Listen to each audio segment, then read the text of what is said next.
The future is now. Daniel Jones' first NFL start will come against the Buccaneers, a team that has blitzed 51% of the time this season. The Giants addressed questions about their new franchise quarterback yesterday, showing support of number 8. Daniel Jones is ready to play, and we're going with him. Yes. And the reason I say that is because we do everything we can to win football games. And at this point, we feel like he's the guy we want to move forward with. He's going to come in and let it rip. The coach is going to do a good job putting together a good game plan and put him in spots to be successful. And just got to come out and play football and try to go win a ball game. I don't know about you, Max, my fellow Giants fan, but I'm looking forward to this Sunday, see what he's got against Tampa. Let me ask you this. What should expectations be for him this season, Daniel Jones? Look, he can run, he can throw, he can read defenses. He can't hold on to the ball. Like, he turns the ball, he fumbles the ball like from nothing. So I think you're going to see some turnovers. I think you're going to see a lot of potential. I don't think you're going to see that many wins because he's not playing on a very good team. But I want to say something about Shurmur and Gettleman and the Giants. I may have been wrong to criticize the Jones pick if he turns out to be a great quarterback, because I don't believe that you had to take him with a 6th pick or maybe not even in the 1st round. But I understand you identify a future Hall of Famer, then fine, grab him whenever you can. He better be a future Hall of Famer in that case. Or there better not have been anyone else who's going to wind up being as good or better than him later in the draft in that case, if that's your logic. But this is what really bothers me, Stephen A. I mean, it gets me hot. The Giants are talking about from ownership down. We hope we don't see Daniel Jones at all this year. So what does that mean? But then at the same time, when everyone was raving about him in the preseason, you're not telling us anything we didn't know. So you knew Daniel Jones was good. So now you can't just say, well, he's ready to play now because he's good. But we already knew that he was this player, and he's not really surprising us with what he's doing. Well, then why did you say you hope you didn't see him all year? The only reason to say that is because you believed Eli Manning was still good enough to play. And he showed you after 2 games he wasn't.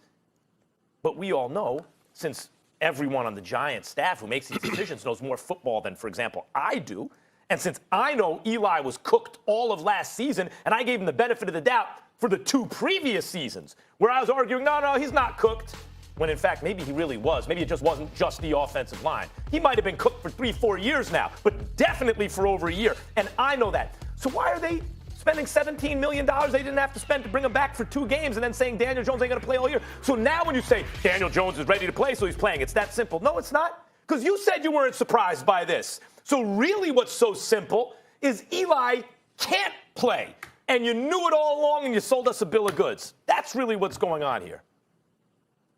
Well, I will say this.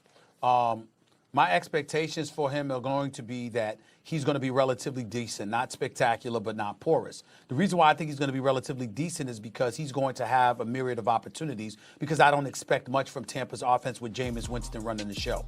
Because I'm just lost. I'm sorry to say that, but I've given up on Jameis Winston. I think that he's too haphazard. You know, for every good game that he has, he's almost sure to show up the next week and have a subpar outing. He's not devoid of ability, but he is devoid of consistency, and that's my issue with Jameis Winston. And when you look at Tampa, you know, obviously with Todd Bowles, who played for Bruce Arians when he was the coach at Temple, for crying out loud. And obviously Todd Bowles has been the defensive coordinator, then becoming the head coach with the New York Jets. Now he's a defensive coordinator in Tampa under his old college coach. We get that. And Tampa Bay's defense has been relatively decent. They're 6th against the run. They're 8th in total yards allowed. So the defense is respectable. They've got 4 sacks on the season. This kid was Shaquille Barrett, I think his name is.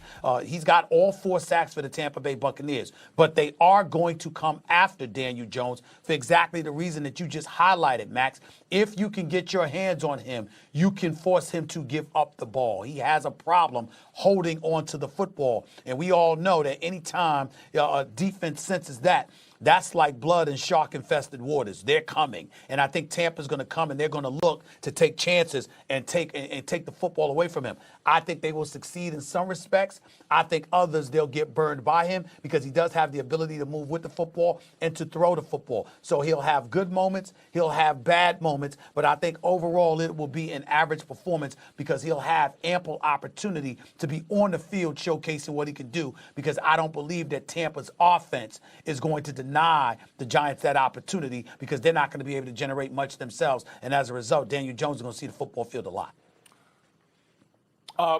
Listen, My expectation for Daniel Jones, from a team perspective, I don't expect much because they're so deficient on the defensive side of the football. I don't think the win-loss record will really be that significant switching from Eli Manning to Daniel Jones. What I will say, as far as a quarterback, he's going to add different dimensions to that position. Remember, like Ben McAdoo, you know, when we last saw him, one of the reasons why he made a switch is because he wanted a quarterback who was mobile and able to do things within his offense. Pat Shermer feels the same way. He wants a quarterback that can move in the pocket, move outside the pocket, and push the ball down the field. Remember, Odell Beckham Jr., that was really one of his big gripes about Eli Manning, was the fact that he felt like his skill set wasn't being utilized because Eli Manning couldn't push the ball down the field. So enter in Daniel Jones, a guy we saw in the preseason, although it be the preseason, we saw what he could do pushing the ball down the field. And if you're the New York Football Giants, that has to excite you, especially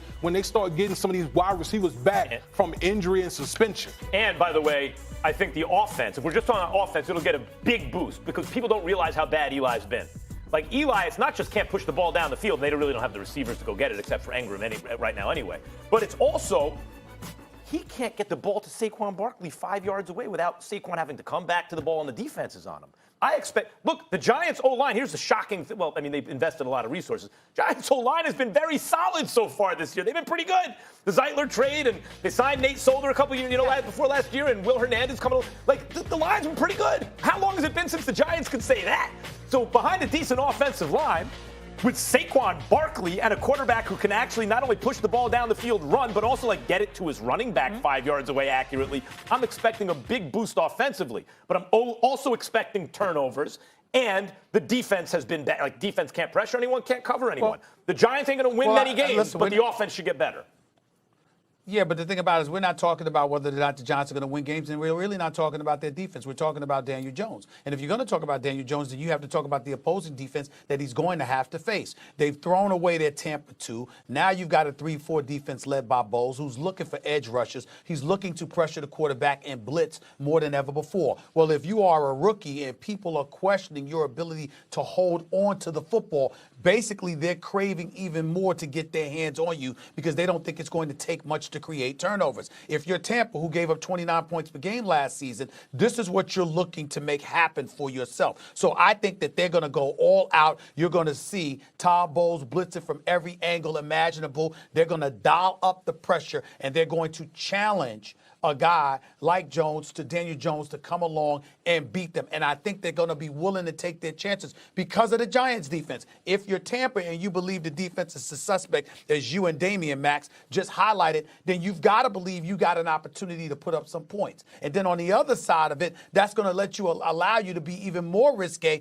when it comes to dialing up the pressure to see what this young kid can visualize and what he can ultimately do. So he's going to be tested. I think that Tampa will open itself up to getting burned on a couple of occasions. Yep. But I also think it's almost like the equivalent of a boxer. Well, if I know that your power is suspect, but I'm the one with knockout power, then I might be willing to take one to give you one. And I think that's the philosophy that Tampa is going to employ this weekend. We'll see if he can hold on to the ball, that's a big win. If Daniel Jones has 0 turnovers, that's huge. Well, I think, listen, they're going to blitz him because he's young, okay? This is his first starting experience in the regular season. I mean, you ask any defensive coordinator, hell yeah, I'm going to bring the house to see if you can handle it. But I'm just saying the dimension of being able to move in the pocket, that is huge because, listen, all these other defensive coordinators, they know where Eli was going to be every single pass play. He's going to be in one spot, and you just go get him. Now, at least with a young guy who's able to move, you can do some things around that. Yeah, by the way, I'm not even talking about interceptions. It's okay, a young quarterback, throw some interceptions. Let me see you try and make something happen every now and then. That's an okay mistake to make. I'm talking about the